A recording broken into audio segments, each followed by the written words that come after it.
না না, হ্যাঁ তারা কম সাবধান না, এবারে সাবধান করে আরো।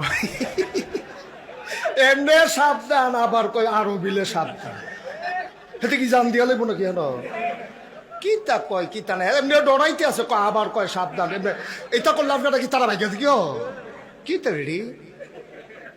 মার হাবা বলো, জোরে বলো মার হাবা। মুসলমানের ফুতাই আমরা কিতারে পারি না, আমরা পারি না কিতা।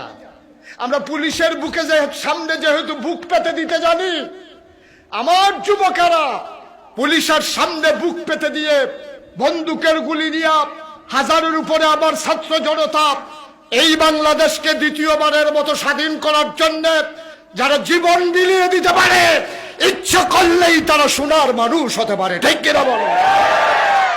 এটা কঠিন কোনো বিষয় না, এটা হলো একটা সিদ্ধান্তের বিষয়। আমার কলিজার টুকরা যুবক, দেশ বিনির্মাণে 15 বছর ধরে জগদ্দল পাথরের মতো যারা আমাদের উপরে চেপে বসেছিল, যারা আমাদের উপরে নির্যাতন করেছে, নিপীড়ন করেছে, আমরা কথা বলতে পারিনি ঠিক মতো, নিঃশ্বাস নিতে পারিনি বুক ভরে।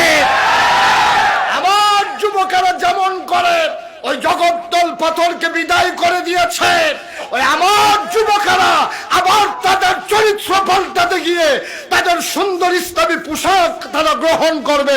রাজি আছো কিনা? হাত তুলে দেখো।